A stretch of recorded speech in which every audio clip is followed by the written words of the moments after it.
My name is Kayla. I graduated from college 5 years ago. I moved out and started living on my own when I began college. That's because my father was a bit of an eccentric person. I was his first child, but he had hoped for a boy. When I was born a girl, he didn't even try to hide his disappointment and was hard on my mother. Even as I grew up, my father never accepted me as his daughter and hardly showed me any love. I have no fond memories of my father from my childhood. All I remember are his cold eyes and the many words he used to reject me. My mother protected me and showered me with love.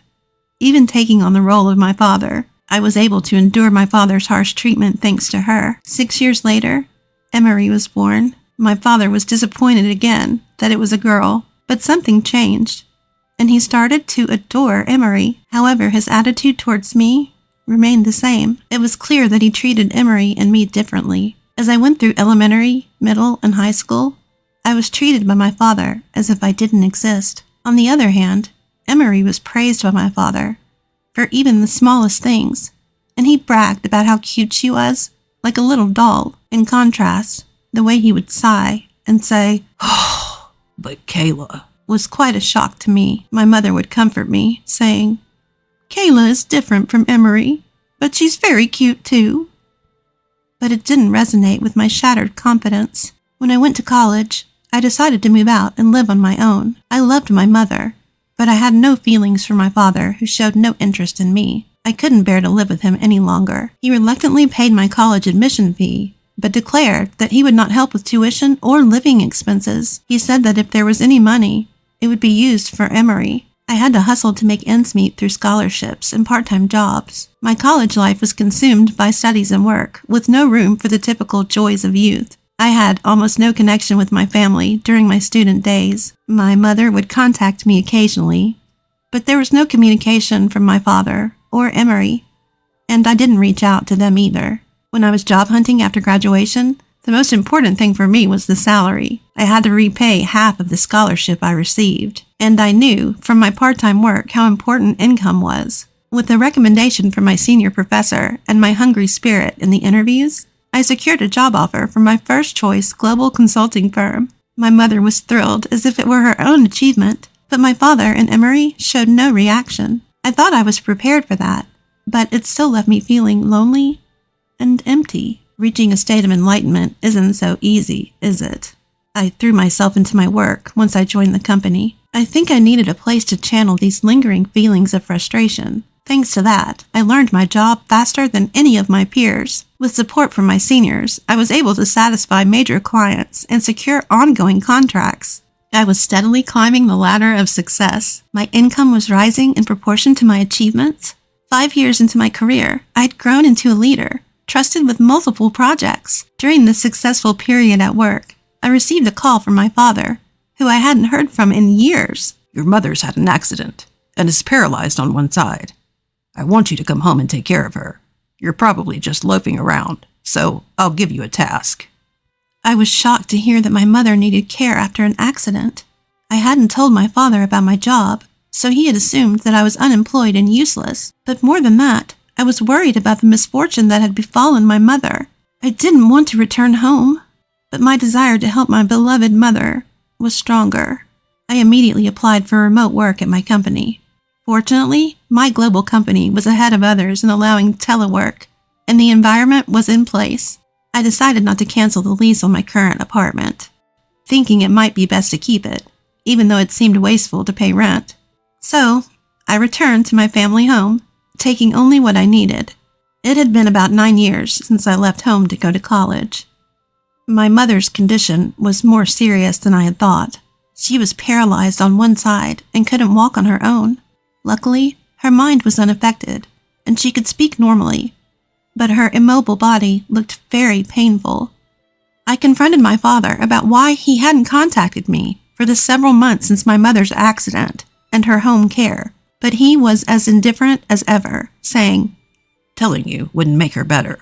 I called you this time because I had no choice." Indeed, I, not being a doctor, couldn't do anything to help my mother recover. But I couldn't believe a father who wouldn't inform his daughter about her mother's plight.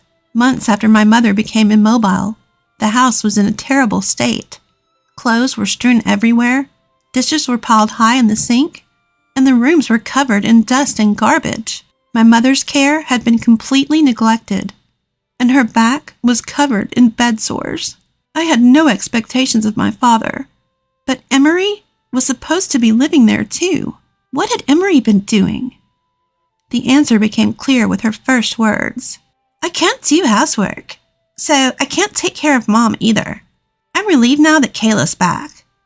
Emery, spoiled as she grew up, had become a self-centered person who couldn't do anything around the house. I started by cleaning the rooms. The mess and the dirt that had accumulated over several months couldn't be fixed in a day, and I spent nearly a week on this task. It took me that long because I had to care for my mother during that time. My mother kept saying she was sorry to have me care for her, but I cheerfully and energetically attended to her, hoping she would get better. While I was engaged in housework and caregiving, neither my father nor Emery did anything to help.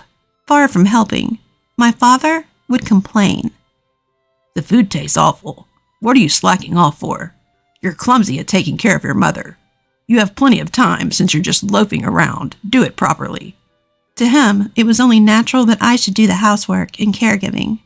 Emery would say, Kayla, wash my clothes for me. I'm wearing them to school tomorrow. Kayla, tea please. I was treated like a servant, especially by my father, who was convinced I was a NEET. Indeed, I was mostly shut in my room doing telework, housework, and caregiving. But to my father, it seemed like I was just a shut-in. Even though telework was my main work mode, I still had to go to the office regularly. When I returned home, my father would sometimes be standing at the entrance, accusing me angrily. You're just a shut-in NEET, and yet you're gallivanting around. Take care of the house properly. His angry voice echoed throughout the house. From behind him, Emery would add, you're really useless. Just going out to play? I was exhausted. Every time I left the house to go to work, I would be met with insults and sarcasm from the two of them. I had made it a habit to go to my kept apartment and relax alone, tidying up the room before returning home. I was truly glad I had kept this room. The unreasonable demands and harsh treatment from my father and Emery grew stronger day by day. You must have some savings. Even if you're a NEET, contribute money to the household. My father, who worked me so hard, was now demanding money. I'm going on a day trip with my friends, so give me some funds. Emery, who did nothing around the house, was begging me for pocket money. What was I to those people? Not a daughter, not a sister. The painful days continued. One time, Emery screamed, My ring is gone, Kayla. Do you know where it is? Of course I didn't know anything about Emery's ring, and I had no interest in it since our tastes were different. When I told her I didn't know, she stormed into my room. I was slow to react to Emery's sudden action, and I was a beat late in following her into the room. When I arrived, I heard Emery's triumphant voice from inside. See, here's the ring. Kayla stole it, didn't she? Emery came out of the room with the ring, pointing her finger at me and shouting. There was no way that thing was in my room. I immediately realized that Emery had set a trap. It was harassment for not giving her pocket money. Emery quickly tattled to my father, who had just come home. Stealing Emery's things. You're truly pathetic. I don't remember raising a daughter who would steal. No matter how much I explained, my father wouldn't believe me. Emery added, We don't need a thief, Kayla, do we? If it weren't for your mother's care, I'd kick you out right now. Know some shame. And so I was labeled a thief. One evening at dinner, my father suddenly became furious for reasons unknown. You useless person. Can't even do housework properly. Making food like this. Still not contributing money to the house. Do you think your current work is enough? You're just a shut-in who gallivants around. I can't stand it anymore. I'll destroy your plaything. My father yelled and headed towards my room. My plaything? My computer? That's my essential work tool. If it's destroyed, it would be a disaster. I followed my father to my room and protected my precious work companion, just as he was about to lay hands on my computer. Emery was watching from behind, smirking. Around the time my mind and body were reaching their limits, my mother passed away peacefully. She was always grateful for my care and was pained by the way my father and Emery treated me. I felt my strength draining from my body. My heart was so shattered that I forgot to cry. Father and Emery were not only tearless, but acted as if a nuisance had been removed.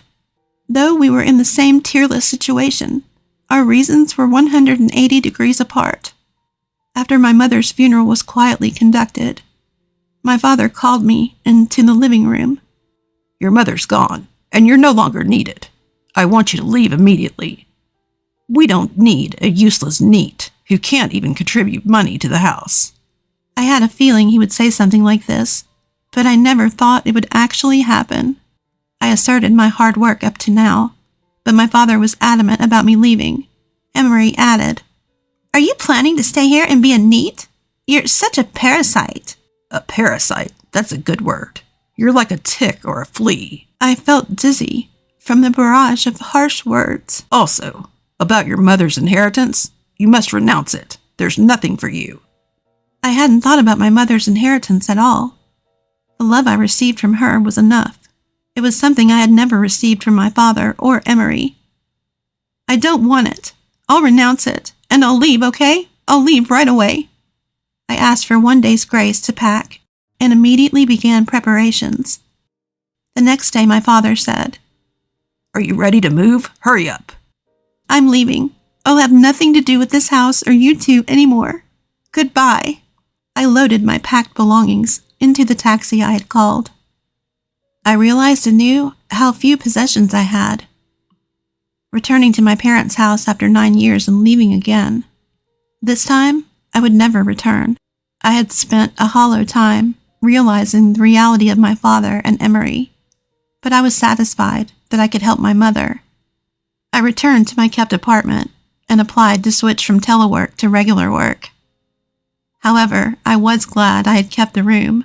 My previous daily life returned. No, I worked even harder than before. I wanted to forget everything. About 3 months later, I received a call from my father, whom I had cut ties with. I didn't want to answer, but I reluctantly picked up the phone. "Hey, what's this promissory note? It's an outrageous amount, isn't it? Are you a NEET? How much are you earning a month?" Frantic, my father began firing questions one after another. Of course I'm not a NEET. On the contrary, thanks to my dedication to my job, I believe my income is considerably higher than others my age. And I had quite a bit of savings accumulated from working. When I first started caring for my mother, I bought various equipment and tools to make her environment a little better.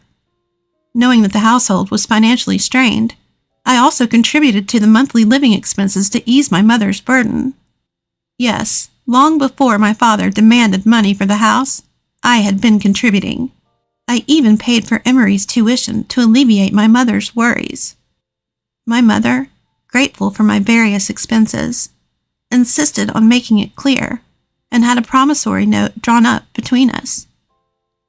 My financial support had amounted to a considerable sum, and that promissory note had overlaid my father and Emery in the form of a negative inheritance. As for me, I was exempt because I had renounced the inheritance. In other words, the two of them had to repay all the loans from me. After hearing the full explanation from me, my father was speechless. He screamed that he would also renounce the inheritance, but the two of them had already touched part of it, so they had no right to do so. Work hard and pay it back properly, and don't contact me anymore. I've cut ties with you. I ignored my ranting father, hung up the phone, and blocked his calls. Afterward, my uncle, my mother's brother, also suddenly caused great confusion for my father and Emery. I had met my uncle for the first time in a while at my mother's funeral, and after he noticed something was off about me, I confided everything to him. The family home was owned by my uncle, and my mother had been renting it. The right to rent passed to the two of them through inheritance, but my uncle refused to renew. Legally, tenants had the upper hand, but they couldn't stand up to my uncle, and due to their misdeeds, they ended up having to leave. My father, who had been on the restructuring list at his company for some time, was finally selected and had to leave. Emery couldn't pay tuition and had to drop out, even though graduation was near. Father and Emery, who lost their home and jobs, moved into a small apartment. Most of my father's retirement money went to repay the debt to me. It would be difficult for him to find a new job at his age. Whether Emery, a college dropout, can find a decent job is also questionable. The two of them were becoming neats in a dark, small room. Thanks to my ambitious return to work, I succeeded in acquiring new clients and launching new projects. I was promoted to the first female division head. It's a bit late for a global company to have its first female division head. I am striving to nurture the next generation and make the company more open.